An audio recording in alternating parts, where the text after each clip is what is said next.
UDF ഏത് LDFിൻ്റെ സ്ഥാനാർത്ഥി ആരായാലും ഞങ്ങൾക്ക് അനായാസേന UDF സ്ഥാനാർത്ഥിക്ക് ജയിക്കാൻ സാധിക്കും.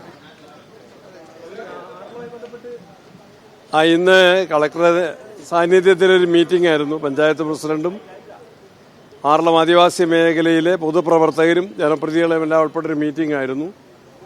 അവിടെ കഴിഞ്ഞ ദിവസം അനീഷ് എന്ന ഗ്രഹനാഥൻ ആനയുടെ അക്രമത്തിൽ മരണപ്പെട്ട വിഷയം എല്ലാവരും ഗൗരവത്തിൽ അവതരിപ്പിച്ചു. അതിന് പരിഹാരം ആനമതിലിൻ്റെ നിർമ്മാണം എത്രയും വേഗം പൂർത്തീകരിക്കണം.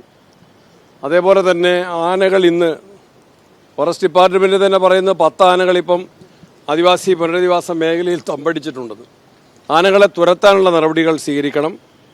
അതുപോലെ മരണപ്പെട്ട വ്യക്തിയുടെ മക്കൾക്ക് പഠനത്തിനുള്ള സഹായം ചെയ്യണം. ഭാര്യയ്ക്ക് ജോലി കൊടുക്കണം. ഈ തീരുമാനങ്ങളാണ് ഇവിടെ എത്തിയിട്ടുള്ളത്. ഗവൺമെൻറ്റിൻ്റെ അനുമതി വേണ്ട ചില കാര്യങ്ങളുണ്ട്.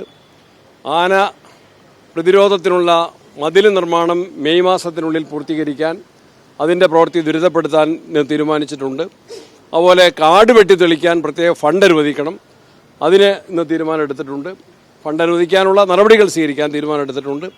നല്ല മീറ്റിംഗാണ്, എല്ലാവരും പങ്കെടുത്തു. നടപടികൾ തുടർന്നുണ്ടാകുമെന്ന് പ്രതീക്ഷിക്കുകയാണ്. വേറെ വിഷയം എന്ന് വെച്ചാൽ പേരാവൂരിൽ KK ശൈലജ LDF സ്ഥാനാർത്ഥിയെ മത്സരിക്കാൻ ഇപ്പോൾ സെക്രട്ടേറിയറ്റ് യോഗത്തിൽ തീരുമാനമായിട്ടുണ്ട്. അങ്ങ് 2011 മത്സരിച്ച് ആണ് അവിടേക്ക് വീണ്ടും ശൈലജ ഞങ്ങൾ തമ്മിൽ സൗഹൃദ മത്സരം നടന്ന സ്ഥലമാണ്.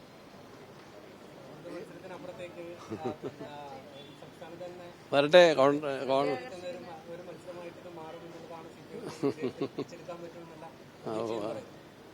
പ്രതീക്ഷയില്ലാന്ന് അവർക്ക് പറയാൻ പറ്റുമോ?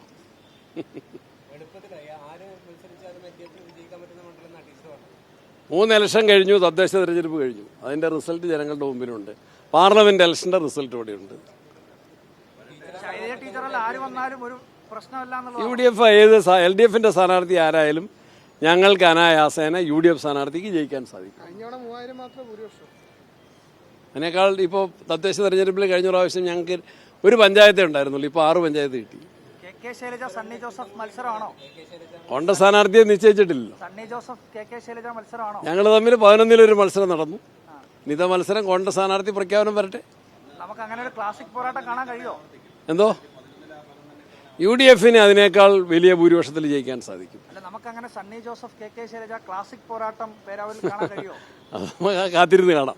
ടീച്ചർക്ക് പൊതുവെ ഒരു ഇമേജ് ഉണ്ട്, ഒരു വലിയ കോവിഡ് കാലത്തൊക്കെ കേരളത്തെ മുന്നോട്ട് നയിച്ചൊരു ആരോഗ്യമന്ത്രി എന്ന നിലയിൽ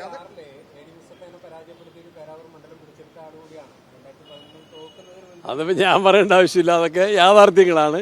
11-ൽ തോറ്റു, പാർലമെന്റ് ഇലക്ഷനിൽ തോറ്റു. അതുകൊണ്ട് അത് കൂടെ കൂട്ടി വായിക്കാം നമുക്ക്. ശരി, കാണാം. സ്ഥാനാർത്ഥിയെ നിശ്ചയിക്കേണ്ടത് CPM പാർട്ടിയല്ലേ. ആരായാലും സാധ്യത ചെയ്യും. All right.